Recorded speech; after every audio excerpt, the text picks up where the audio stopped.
Why did you come to Lithuania? That's a very, very common question for foreigners. I don't think that question is as common for migrants to the UK or France or Germany, but Lithuanians, and even fellow foreigners, tend to be curious about how people end up choosing Lithuania out of all the other places around the world. Having been asked this question a few times myself, and then asking it myself many times as well, I've noticed a few common answers. Answers that I feel like could almost be stereotypes at this point. While stereotypes can be harmful and unhelpful, they are sometimes a broadly accurate reflection of a particular situation. After all, the textbook definition of stereotype is a widely held but fixed and oversimplified image or idea of a particular type of person or thing. And so in today's video, I thought it might be interesting to look at some of the stereotypes I've observed among foreigners in Lithuania. Is it oversimplified? Definitely. Will there be people who fit outside these categories? For sure. But will there also be many people who match these stereotypes quite precisely? Well, I'm pretty sure of it, so let's get started. Maybe we should start with the biggest category and perhaps the most amusing category, the foreigners who end up here in the name of love. From my own experiences, most people in this category are heterosexual males who have met Lithuanian women, guys that are somewhere between 35 and 50 years old, and most often they're coming from other parts of Europe, but also the US and from Canada and the UK. Those in this group typically meet their Lithuanian partners abroad, outside of Lithuania, perhaps in their home country, and they're eventually convinced to migrate to Lithuania. This might be due to skyrocketing costs of living in the other country, or the mysterious and wonderful appeal of Lithuania. Now again, this is just a stereotype. I mean, I've already observed variations and deviations from this norm.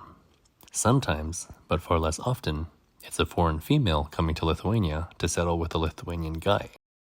Additionally, people can migrate for family reasons and be from non-Western countries, whether it be India or countries in Africa or elsewhere. My big deviation from the stereotype is that I met my Lithuanian wife here in Lithuania, and I came as a tourist, and I pretty much just stuck around. Still, it's just too funny meeting guys from the US or Canada who live here, because I think 95% of the time, the answer for why they're in Lithuania is that they have a Lithuanian wife.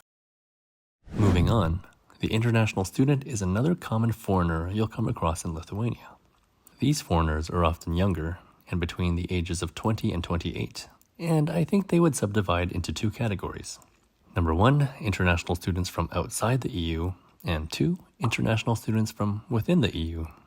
I don't think one big trend emerges when it comes to the gender of international students, because I've met many male and female international students in the 3 years I've lived in Vilnius.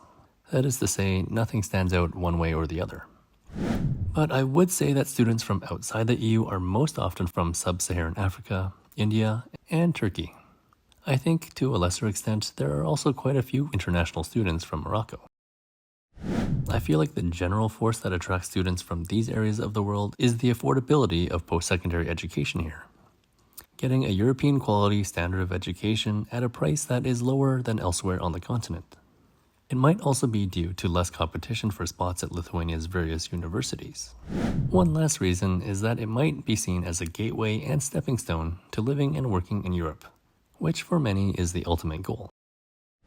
To a lesser extent, international students coming from within the EU are also attracted by the lower price tag of Lithuanian higher education. However, for them, an equally compelling reason they've chosen this country is that it seems somewhat exotic and undiscovered when compared to other parts of the continent. They're not as likely to want to stick around in Lithuania after their studies, opting instead to go back to their home countries or elsewhere. From these two big groups, we've covered most people who want to move away and live in Lithuania long term. But if we move to a darker tone, there's also a massive group of people who moved away to Lithuania from their homeland due to events going on where they came from. Refugees. So I would divide the refugee category into two groups: political refugees and refugees of war. Political refugees often come from Belarus and Russia.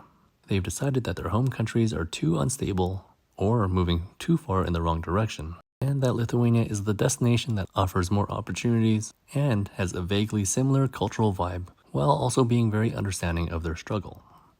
Over the past months, ever more people have been fleeing the country. They head to neighboring Lithuania, an EU member and southernmost of the 3 Baltic republics.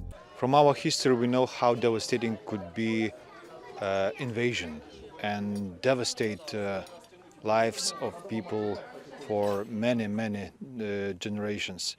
A fellow YouTuber, and someone I've collaborated with, Yulia Melashina, fits into this category. But perhaps the highest profile of these is Svetlana Tikhanovskaya, who fled Belarus in 2020 after running against authoritarian leader Alexander Lukashenko in presidential elections. Using to concede defeat.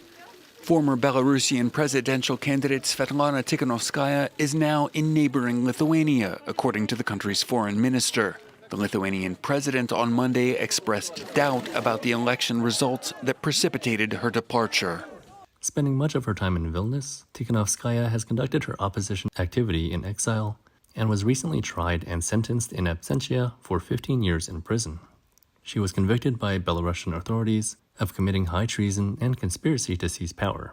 Those are examples where I'm aware of the story and some background, but I know that there are many, many more who have come since 2020 and 2021. The other category of refugees are those fleeing war. The war in Ukraine, to be more specific. Obviously, these are Ukrainians, and are more often women and children, or teenagers.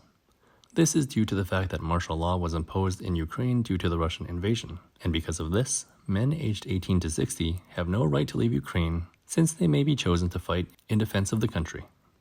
There are some exceptions for men who are within the target age range, and these include having 3 or more children, men with disabilities or poor health conditions, etc. It took a while to get them here, but the children made it out safely and can play or rest for a bit. They made a 1,600-kilometer journey to reach safety in Lithuania. Orphans get hot food and a roof over their heads. People here in Lithuania are giving what they can to help. All the Lithuania now experiencing tsunami of goodwill and support for Ukraine. Finally, I guess we can also touch on the topic of economic migrants. Those who didn't come in the name of love or education and simply ended up in Lithuania due to a job opportunity or even a job posting. Of course, this category is extremely broad and quite diverse. This could be those who have a certain skill or qualification that Lithuanian migration sees as an asset. For many of the categories I listed in this video, many foreigners will end up taking low-skilled jobs to pay the bills. This might be their full-time job or an activity that brings in money while they complete their studies. The most common of these are Bolt drivers and food delivery workers. Funny enough, I often had mild anxiety around having food delivered because of the fear there would be some issue that would require communication in Lithuanian. Then I realized that so many food delivery workers aren't Lithuanian anyways. This in itself has been a point of contention that is being debated by the government as they consider imposing language requirements for all freelance workers. But I'll leave that topic for another video. But to wrap things up, I will say that I might get some of these slightly wrong, especially the ones I'm not as well connected with. But I'm sharing my own experience as a Vilnius resident who has already met quite a few foreigners. I know that many of these stereotypes also exist in other countries, but I also think that there are stereotypes that are less common here, but are more common elsewhere. For example, a lot of Western foreigners in Japan and South Korea are there as English teachers, while so many foreigners hopping around Southeast Asia are digital nomads. I definitely think Lithuania is lacking in these two stereotypes and categories. But if your experience has been a little different, or you just think I'm way off with my assessment of Lithuania, do let me know in the comment section. And for the Lithuanian word of the day, let's go with persikelti, which is the verb to relocate. Persikelti. Thanks again for watching, and I'll see you next time.